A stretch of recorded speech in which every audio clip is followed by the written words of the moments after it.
Les catholiques face au choix du deuxième tour entre Nicolas Sarkozy et François Hollande. C'est notre dossier cette semaine. Pour en parler, Aymeric Pourbet de Famille Chrétienne. Famille Chrétienne qui publie cette semaine un sondage sur le vote des catholiques. Et puis également sur ce plateau, Erwan Le Moredec, blogueur longtemps connu sous le pseudo de Cause Toujours. On les retrouve tous les deux en fin d'émission. Dans les églises, en tout cas dimanche, d'une manière ou d'une autre, il a souvent été question du premier tour de la présidentielle. Pas question pour les prêtres, bien évidemment, de donner des consignes de vote, mais plutôt d'alimenter la réflexion des chrétiens sur leurs choix et engagements politiques. Exemple dans une paroisse du 20e arrondissement de Paris, dans le quartier de Ménilmontant. Regarde ce reportage. Dans ce quartier populaire de Paris, le père Pimpano, tout prêtre qu'il est, prend sa responsabilité de citoyen très au sérieux. Le fait politique est très important, c'est vraiment la vie de la collectivité, la vie de la cité. C'est vraiment fondamental que les chrétiens soient engagés, et surtout dans un contexte où les extrêmes s'affirment. Il ne faut pas que les chrétiens soient les derniers à eux-mêmes défendre leurs valeurs, exprimer leurs valeurs. Un acte qui nourrit sa réflexion. 30 minutes plus tard, le père profite de l'homélie pour parler présidentielle. Si je vous dis aujourd'hui qu'il faut voter parce que Jésus est ressuscité avec son corps, vous allez dire, mais le curé a mal dormi cette nuit. Contrairement aux idées reçues, il ne s'agit pas d'influencer le vote, mais bien d'inscrire l'action citoyenne dans la vie du chrétien. Une des recommandations des évêques, c'était de ne pas voter par habitude, soit de classe ou de milieu social, et donc de vraiment faire un vote selon sa conscience et les valeurs qui nous animent. Il y a un lien très étroit, effectivement, entre la résurrection corporelle de Jésus et l'engagement des chrétiens dans le monde. La foi anime la présence au monde, comme on disait, c'est-à-dire nous pousse à être vraiment acteurs. C'est une manière de montrer que la réalité religieuse et philosophique dépasse l'engagement politique. Que tous les fidèles prennent du temps pour voter et qu'ils réfléchissent vraiment au projet de société qu'il y a derrière toutes les mesures et toutes les belles promesses. Alors évidemment, sortie de messe, le débat est ouvert. Si le Christ vivait à notre époque, est-ce qu'il voterait? Je pense que oui, personnellement. Et pour qui? Pour qui et surtout pourquoi? La prédication du prêtre a le mérite de libérer les consciences avant le passage à l'acte dans le bureau de vote. J'ai été heureuse qu'il ose aborder la question parce que souvent ça fait partie des choses un petit peu tabou, dont on n'ose pas parler, l'Église, est-ce qu'elle s'en mêle, etc. Ça a été sans prendre parti uniquement, en renvoyant chacun à sa propre responsabilité, mais en expliquant le contexte. Le Christ est venu dans notre monde et que c'est dans notre monde, dans toutes ces dimensions, que nous devons aussi témoigner et agir. Agir, rendez-vous le 6 mai et même au-delà. Voilà, et puis sachez que des personnalités catholiques comme Frigide Barjot, Denis Tillinac ou Chantal Delsol appellent les deux candidats à se prononcer pour plusieurs principes comme le respect de la vie, la liberté de conscience ou encore le contrôle de l'immigration dans le respect. On reparlera bien sûr des chrétiens de la présidentielle avec nos invités tout à l'heure dans notre dossier. En attendant, je vous propose de partir à Lyon, où vous allez le voir, le maire Gérard Collomb et l'archevêque, le cardinal Philippe Barbarin, ont inauguré une nouvelle esplanade et un nouveau belvédère. L'esplanade Saint-Potin, du nom du premier évêque de la capitale des Gaules, et le belvédère Henri de Lubac, un grand théologien qui est mort au début des années 90. Pour ceux qui connaissent Lyon, on est sur la colline de Fourvière. Je vous propose d'entendre brièvement Gérard Collomb, le maire socialiste qui, vous allez le voir, assume pleinement les racines chrétiennes de sa ville. On l'écoute. Qui plus que Saint-Potin, que Sainte-Blandine, évoque l'identité profonde de notre ville. Et en même temps, des gens venus d'ailleurs, de contrées lointaines, et qui forgent l'identité d'une ville. Direction Lourdes maintenant, après le Frat la semaine dernière, l'aumônerie des Gitans et des gens du voyage organisait ce week-end son rassemblement national dans la cité mariale, l'occasion de chanter mais surtout de relire l'actualité de ces dernières années, actualité marquée par les expulsions massives de Roms à l'été 2010, ce qui avait créé un profond malaise chez les gens du voyage. Je vous rappelle que le terme de gens du voyage désigne l'ensemble de ces populations qui n'ont pas de résidence fixe et dont font partie les Gitans et les Manouches par exemple. Pour la première fois, dimanche, une béatification sera célébrée à la cathédrale de Coutances dans la Manche. Le futur bienheureux est un prêtre guillotiné pendant la Révolution française. Pierre-Adrien Toulorge, c'est son nom, qui sera béatifié par le cardinal Angelo Amato, préfet de la Congrégation pour les causes des saints, et en présence bien sûr de l'évêque de Coutances, monseigneur Stanislas Lalanne, qu'on a interrogé sur le sens de cette béatification. On regarde. On peut trouver en cet homme, j'allais dire, quelqu'un d'ordinaire, un peu comme nous, quoi. On est fait du même bois. Cette béatification, cette célébration a lieu tout près des lieux où il a vécu, et pour les fidèles de notre diocèse, je crois que c'est aussi un événement non important, mais un événement de grâce. Je crois qu'on a besoin aujourd'hui, dans notre époque, d'avoir quelques lumières comme ça qui balisent la route, qui n'est pas toujours facile, et qui donnent une lumière ou une boussole. Les deux images, je crois, peuvent valoir, et je crois que c'est important de manifester qu'on est des héritiers, et donc on reçoit de ceux qui nous ont précédés la bonne nouvelle, et qu'on a à notre manière, dans un autre contexte, une autre culture, à être aussi des témoins de la foi et des témoins de la vérité. Une actualité bien différente maintenant, la lutte contre les sectes, un sujet qui préoccupe l'Église. Comment repérer une dérive sectaire en région Rhône-Alpes? L'Église forme ses cadres pour les aider à faire face aux problèmes. On regarde ce reportage. Ils sont venus de toute la province de Rhône-Alpes et même au-delà, et ils se retrouvent à la maison diocésaine de Lyon. Tous occupent des fonctions bien différentes au sein de leur pastorale. Pourtant, un jour ou l'autre, chacun a été confronté dans sa communauté au moins une fois à un phénomène tenace, celui des courants et des dérives sectaires. C'est un grand-père qui me téléphone ou qui vient me voir en me disant « mais notre petite fille, on l'emmène, sa mère qui a divorcé de notre fils, l'emmène constamment aux assemblées des témoins de Jéhovah. » Qu'est-ce qu'on peut faire? Qu'est-ce qu'il faut faire? Dans les paroisses, il arrive que les fidèles ne trouvent plus un accueil et une écoute suffisante. Alors comment réagir quand même des chrétiens sont tentés d'aller voir ailleurs, chez les gourous ou même dans le satanisme? C'est pour répondre à toutes ces questions que le service pastoral Nouvelles Croyances et Dérives Sectaires a proposé cette journée de réflexion. Aumôniers de prison, prêtres en paroisse, accompagnateurs de catéchumènes ou encore délégués à l'œcuménisme, les mêmes situations reviennent souvent sur le terrain. Mais ces dernières années, c'est à l'intérieur même de l'Église qu'il faut parfois savoir faire le tri entre des dévotions ou des pratiques douteuses et ce qui relève d'une foi libre et juste. Généralement, il y a, disons, quelqu'un qui se prétend porteur d'une méthode de guérison, par exemple, qui réunit autour de lui un petit nombre de gens, mais qui surtout organise des sessions, des rencontres. Porter un regard de bienveillance tout en faisant redécouvrir le trésor de la foi, voilà le double défi que doivent relever au quotidien ces acteurs pastoraux. Voilà pour ce reportage, et enfin pour conclure sur le tour d'horizon de l'actualité de la semaine, quelques images de la course croisière organisée par l'EDEC. C'est l'une des plus importantes manifestations sportives et estudiantines en Europe. Parmi les 170 bateaux, 2 équipages représentaient les aumôneries catholiques. Une vingtaine d'étudiants et 2 prêtres portaient les couleurs d'Avance au large. Voilà, tout de suite, je vous propose de retrouver Monseigneur Di Falco pour sa chronique hebdomadaire.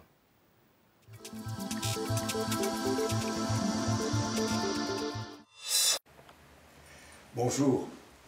Dimanche des Rameaux, nous avons vu Jésus grand gagnant. La liesse populaire, la foule des grands moments, pas besoin d'urne, tout le monde est d'accord, voilà l'élu.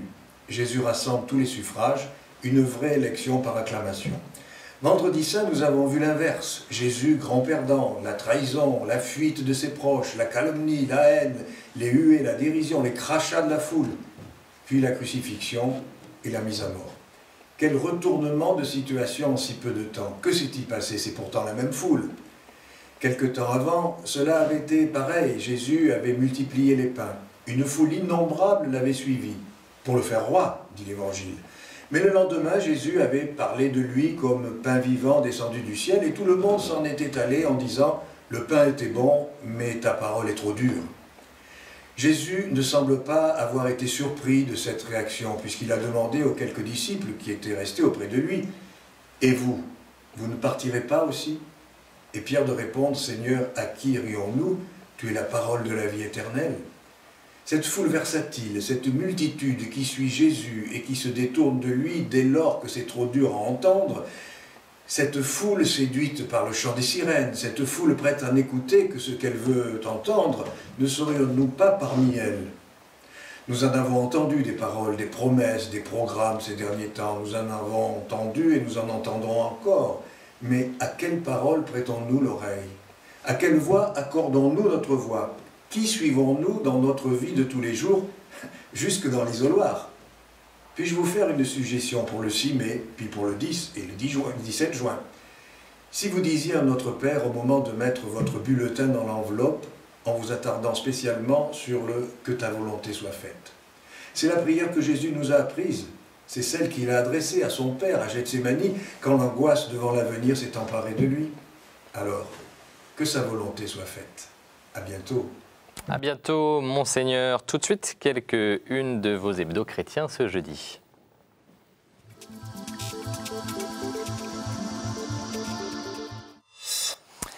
Et bien sûr, vos hebdos chrétiens sont à l'unisson cette semaine, ce jeudi, avec les clés du 6 mai pour pèlerins, qui revient longuement sur la mobilisation, les reports de voix et les alliances possibles, un long décryptage. Réforme parle du temps des calculs. Pour l'hebdo protestant, les 2 candidats du second tour doivent maintenant échapper à leur caricature, ce qui n'est pas une mince affaire.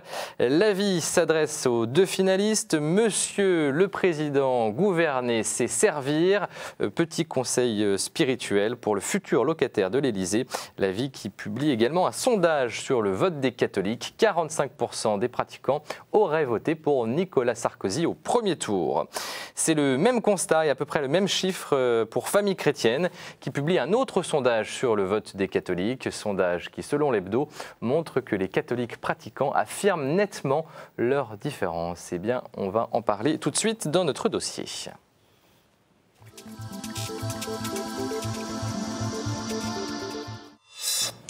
Les catholiques face au choix du deuxième tour entre Nicolas Sarkozy et François Hollande. Qu'est-ce qui peut les séduire ou les repousser à la fois dans le programme et la personnalité des 2 candidats?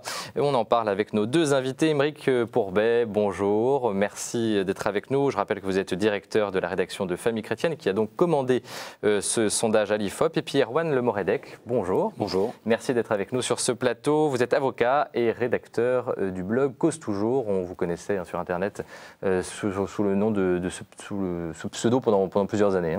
Exactement.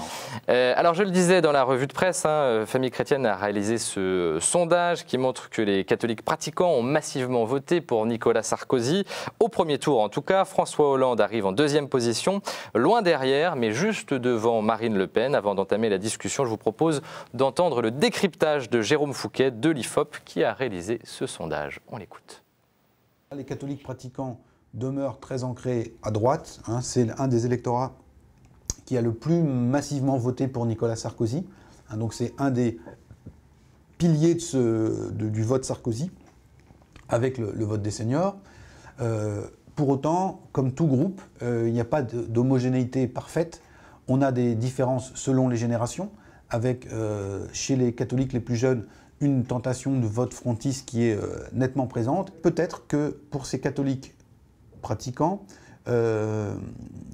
beaucoup d'entre eux se vivent aujourd'hui comme minoritaires, c'est une réalité, et peut-être aussi comme un peu sur la défensive, en voyant une société qui se déchristianise de plus en plus, et se vivent aussi sur la défensive ou le reculoir vis-à-vis d'une religion qui apparaît beaucoup plus conquérante et beaucoup plus dynamique que la leur, les musulmans. Si on compare ce score au vote des moins de 35 ans dans leur ensemble, on voit déjà que l'écart est moins important, puisque les moins de 35 ans ont voté à hauteur de 20% pour Marine Le Pen. Donc nos catholiques pratiquants jeunes, ils sont aussi insérés dans une tranche d'âge, dans un milieu qui vote plus FN que la moyenne. Erwan Le Moredec, je suis très surpris, personnellement en tout cas, par ce chiffre révélé dans ce sondage. Beaucoup de jeunes catholiques pratiquants sont séduits par le Front National. On sait qu'habituellement les pratiquants votent moins pour le Front National que le reste de la population. Est-ce que c'est quelque chose qui vous a surpris également ? Oui, ça m'a surpris aussi qu'il y ait un vote Front National, évidemment, et je connais un certain nombre de catholiques pratiquants qui votent Front National, mais dans cette ampleur, je crois que c'est 27% des jeunes catholiques de moins de 35 ans qui votent Front National, effectivement, ça m'a surpris, je n'aurais pas imaginé un tel résultat. Oui. Qu'est-ce qui séduit ? C'est plutôt le programme ou la personnalité de Marine Le Pen ? Je pense que c'est plus le programme, je ne vois pas Personnellement, je ne vois pas trop dans la personnalité ce qui séduirait spécifiquement les catholiques. Dans le programme, je pense que, comme le disait Jérôme Fouquet, il y a le fait d'être minoritaire et de se sentir minoritaire. Aujourd'hui, les jeunes catholiques pratiquants ont des raisons de se sentir particulièrement en minorité.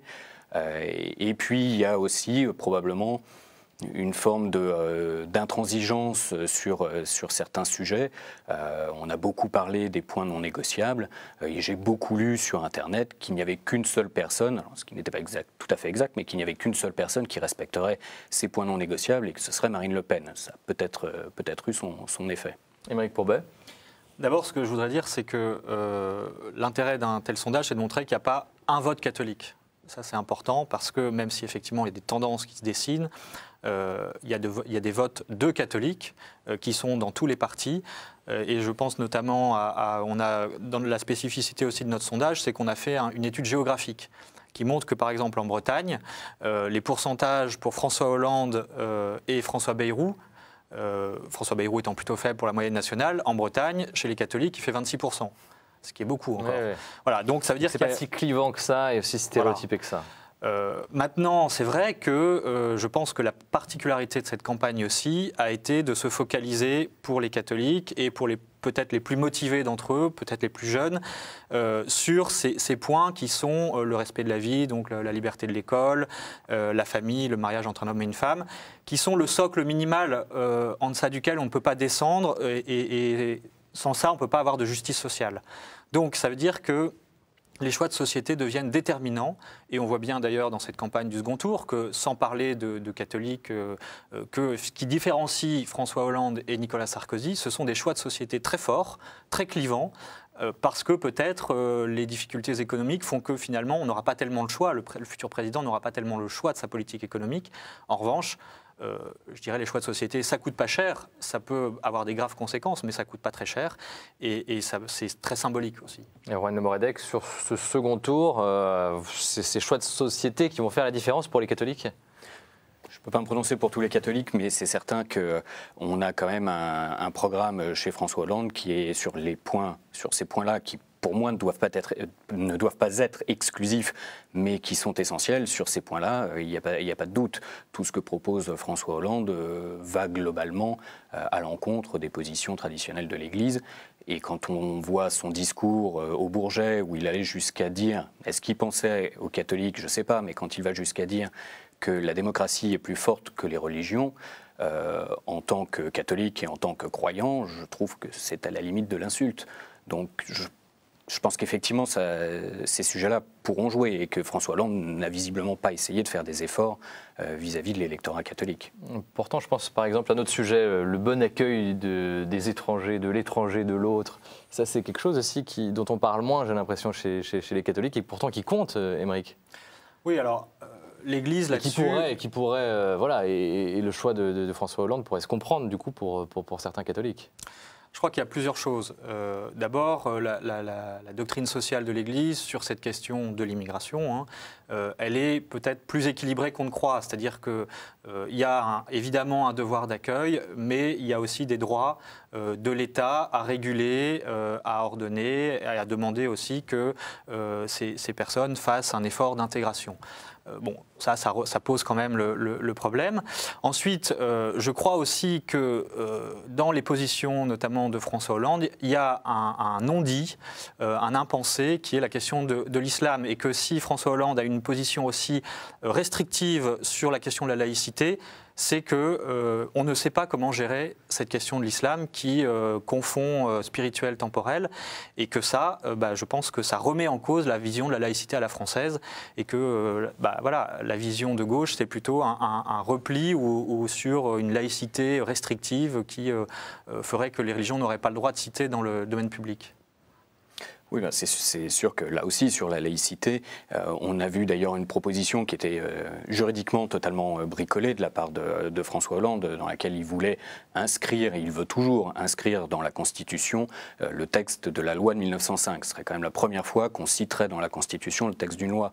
Donc il y avait un message assez fort de ce côté-là, mais on l'a vu, c'était aussi en même temps qu'une proposition de loi des sénateurs socialistes qui a été très discutée sur la neutralité chez les assistantes maternelles, où là même on rentre dans la sphère privée, on rentre dans la salle de séjour des assistantes maternelles pour vérifier si le lieu est neutre. Donc il y a effectivement sur cette question de laïcité une espèce d'hystérisation à laquelle il faut qu'on soit, nous catholiques, sur laquelle il faut qu'on soit très vigilants, parce que ce qui va concerner les musulmans va nous concerner également. On l'a déjà vu par le passé et ça va se produire à l'avenir. Donc il faut. C'est-à-dire qu'on interdit les prières de rue, un jour on interdira les processions. On va vouloir faire bonne mesure. Montrer que ce ne sont pas les musulmans que l'on vise. Alors du coup, pour qu'il n'y ait pas de discrimination, on prend des mesures générales, et les mesures générales qui vont toucher les musulmans vont toucher les catholiques. Quand on voit des prêtres, par exemple, qui ont eu des difficultés à rentrer dans les aumôneries des établissements secondaires parce qu'ils portaient un col romain ou une croix, c'est à peu près l'équivalent qui risque de se produire par la suite. Et du côté des personnalités des deux candidats maintenant, Nicolas Sarkozy, est-ce qu'il est susceptible de plaire vraiment aux catholiques? On parle beaucoup dans la boule de cristal.